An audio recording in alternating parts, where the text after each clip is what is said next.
Listen, I'm going to go right from the trib, and then we're going to let you give us the backstory. Culmination of my life's work, Pitt names Jerry Dickinson as the new law school dean. Just a couple of paragraphs, Jerry, if I can. When Jerry Dickinson's mother died in the fall of 2023, he was approached at the service by an older man who introduced himself as George Patrone, Pitt Law, 1976.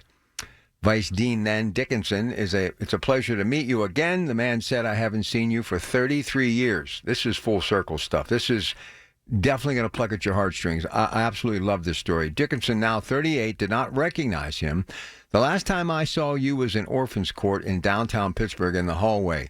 Patrone told him you were walking away in the arms of your adopted mother.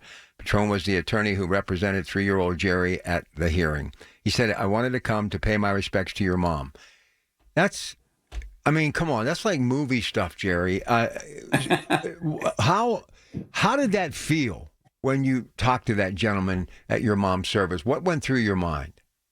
Yeah, it was an astonishing moment, to walk into your mother's memorial at St. Paul's Methodist Church. I'm there to see family for the most part and some friends, but certainly not to see strangers and to meet someone like that. And when he introduced himself, I almost sort of fell to the floor. And I think if I recall, I think I just gave him a big hug. I just said, I sort of had to say, hey, thanks for what you did 30 some years ago.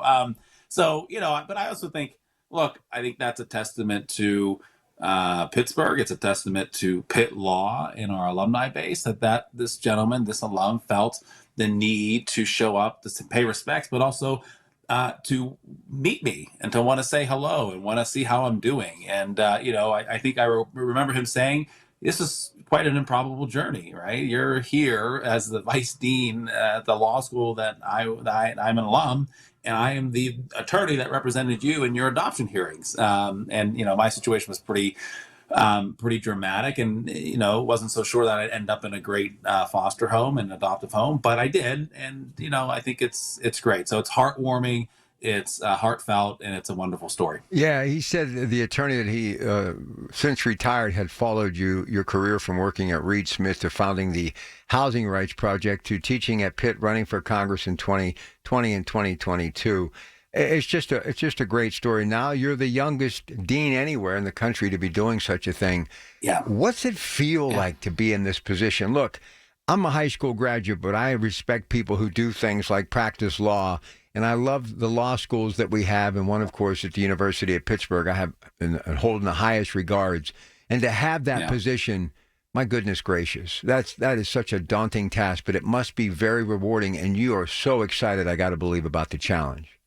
Yeah, it's a daunting task, but I think the one thing about my ascent to the position, Rob, is that it was never truly on my career path. It wasn't an ambition of mine. It wasn't an aspiration. We had some transitions in leadership at the law school about 3 years ago, and that necessitated a change in leadership, and I was asked to step into the role as vice dean. And because I'm loyal to the institution, I was willing to step in and do the work. And it just so happened over time in my role as a vice dean, folks came to me and said, we think you'd be a good person to step in as the dean. And I think in large part because I'm a homegrown person, I'm a Pittsburgh native, practiced law in Pittsburgh. And I think a lot of folks really looked at that and said, some of our most transformational deans that came out of Pitt Law, such as Mark Nordenberg or John Murray, they were internal faculty members too, and they rose the ranks and became deans and presidents of colleges and universities. And I think that's really important. Why? Because you're invested in the community, right? You are, Pittsburgh is your home. And when you're invested in the community and you're invested in the university, I think you take the position more seriously. I think you really want to make it a better place because it is home. And I think that's really important for me. I'm excited about the opportunity. A lot of responsibility, no doubt. I'm a 38-year-old young man, but I'm happy to take on the role.